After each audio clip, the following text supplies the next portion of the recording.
எத்தனையோ சிரமங்களை மீறி தான் அவங்க நம்மளுடைய உணவு மேசைக்கு சாப்பாடை கொண்டு வராங்க. அதற்காக அவங்க வாங்குற கடன் பாத்தீங்கன்னா தனியார் வங்கிகள்ல வாங்குவாங்க, தேசிய வங்கிகள்ல வாங்குவாங்க, கூட்டுறவு கடன் வாங்குவாங்க, யாருக்கிட்ட வேணாலும் கடன் வாங்கி அந்த விவசாயத்தை செய்வாங்க. அப்படி இருக்கும்பொழுது அந்த வங்கி கடன்களை நாம தள்ளுபடி செய்ய வேண்டும். மகாராஷ்டிரால பாத்தீங்கன்னா எல்லா வங்கி கடன்களையும் தள்ளுபடி செய்திருக்கிறாங்க. நம்ம தமிழ்நாட்டுல நம்ம கூட்டுறவு கடன், அந்த கடன் வாங்கின கடனை முழுமையாக தள்ளுபடி செய்ய வேண்டும் என்பதுதான் எங்களுடைய வேண்டுகோள். அப்படி ஏன் தெரியுங்களா, தமிழ்நாட்டுடைய ஒரு 3 பேர்ல 2 பேர் விவசாயத்துக்கும் விவசாயத்தை சார்ந்த தொழில் செய்யறாங்க தமிழ்நாட்டுல. அப்படி இருக்கும் பொழுது வருஷத்துக்கு நீங்க 10,000 கோடி கடன் வாங்கினவங்க கூட சந்தோஷமா வெளிநாட்டுல வாழ்ந்துடுறாங்க கடனை கட்டாம. ஆனா 10,000 ரூபாய் கடன் வாங்கிட்டு அந்த கடனை யாரா வீட்டு வாசல்ல வந்து கேட்டாங்கன்னா அவமானம் தாங்காம தற்கொலை பண்ணிக்கிறாங்க.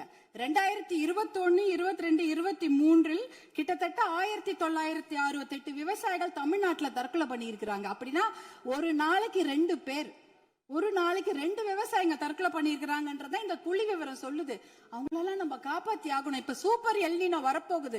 அந்த சூப்பர் எல்னினோனா கடுமையான வறட்சி, அதுக்கு நம்ம தயாரா இருக்கணும். இன்னும் எவ்வளவு கடன் வாங்குவாங்களோ அவங்க தெரியாது. நம்ம விவசாயிங்க எங்க இருக்காங்க தெரியுங்களா, 100 அடி ஆழத்தை பள்ளத்துல இருக்கிறாங்க. 100 அடி ஆழ பள்ளம் கடன் சுமையில. ஆனா நீங்க நம்மளுடைய தமிழக அரசாங்கம் இன்னைக்கு அவங்க 50 அடி ஆழ கயிறு தான் கொடுத்திருக்கீங்க. எப்படி வெளியில வருவாங்க? 50 அடி கயிறை அவன் 100 அடி ஆழம் பள்ளத்து இருக்கிறாங்க. அந்த விவசாயிங்க எப்படி வெளில வருவாங்க? முழுமையாக கடனை தள்ளுபடி செய்தா தானே அவங்க அந்த கடன் பிரச்சனை வெளியில வந்து அவங்க அடுத்த வேலையை பார்க்க முடியும்.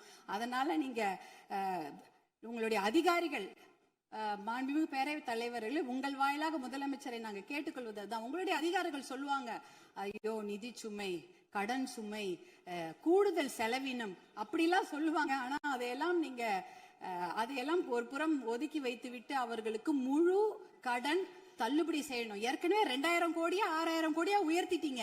இன்னும் ஒரு 18,000 கோடியா அந்த கடன் தள்ளுபடி, கூட்டுறவு கடன்களை மட்டும் தள்ளுபடி செய்யுங்க. ஏன்னா ஏற்கனவே அவங்க 1 வருஷத்தை தான் தள்ளுபடி செய்திருக்கிறீங்க.